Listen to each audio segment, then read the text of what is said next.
Welcome everybody to Forza Motorsport 7, and today we're taking a look at the 1986 Dodge Shelby Omni GLHS. Now this is a car that you can trace all the way back to 1978 when the basic version came out. It also came out under the name Plymouth Horizon.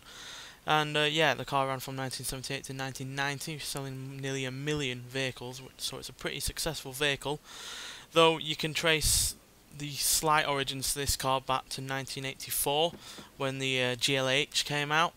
Which stood for Goes Like Hell, and then the turbo version, the GLH-T, came out in 1985, and then in 1986 the final 500 GLH-Ts were sold to Carroll Shelby, and yeah, he turned them into this vehicle. So yeah, he basically gave it a bigger turbocharger, he uprated the suspension, he gave it stiffer springs, new tyres, new wheels, and gave it all those decals that you can see on it. So yeah, he did a fair old amount to it, but he essentially kept it the same in terms of the dynamics, because it's still a hot hatchback. It's still got, you know, 5 seats, still got plenty of rooms, plenty of amenities, and a decent amount of luggage space as well. So yeah, it's a hot hatchback like we know and love them. And quite frankly, for my money, it's one of the best hot hatchbacks of the 80s. Certainly a lot more powerful than your Volkswagen GTIs of the day. And yeah, one of the reasons for that is obviously the engine, which is pretty damn good, quite frankly.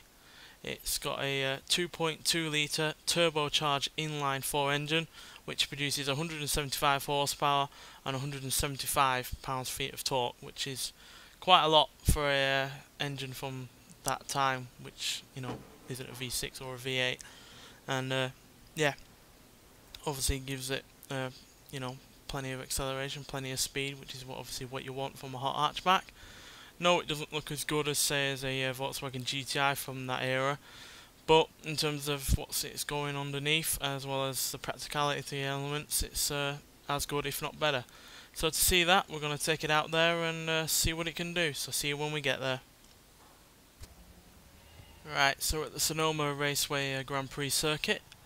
I'm just going to take this out for one lap, see exactly what this car's made of, and show you guys it.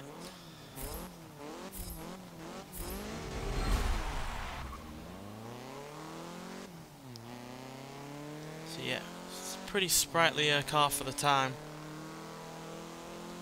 And in terms of this game, you have to look all the way into the late 90s to find a hot hatchback with even more power than this. So yeah, it was fairly powerful for its time, and quite frankly today it's still no slouch, even though obviously it has aged in terms of performance and you know, looks and general abilities. But for my money, like I said, it is one of the best hot hatchbacks out there, and easily obviously one of the rarest, with only 500 of them being made.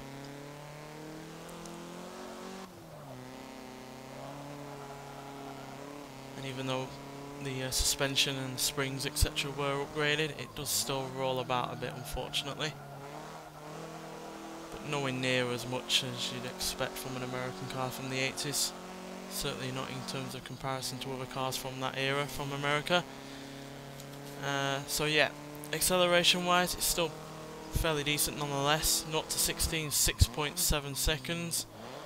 0 to 117.7 seconds, and it going to a top speed of 130 miles an hour, which is a top speed that's higher than some muscle cars from the 70s. So certainly no slouch in terms of acceleration and speed.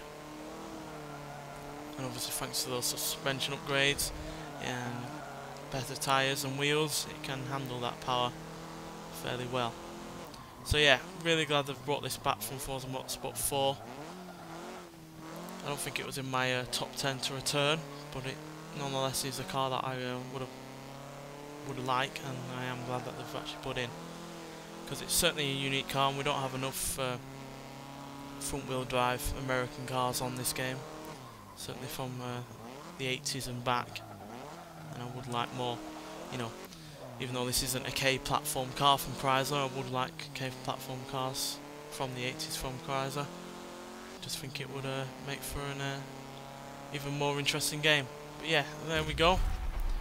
Really solid car all round. Really glad to put it in, and it is obviously one of the more unique American cars on the game. So yeah, highly recommend trying it out. If you've never tried it out on Forza Motorsport 4 or on this current game, then I do recommend it. It's a lot better than you'd expect from an American car from that time. And yeah, Carl Shelby certainly worked his wonders on it. He even nicknamed the GLH That Goes Like Hell nickname, like I said. And even though it doesn't entirely make sense, he called this one the Goes Like Hell some more. So yeah, and it certainly does. Nonetheless, thanks for watching, and I'll see you in the next one. Bye.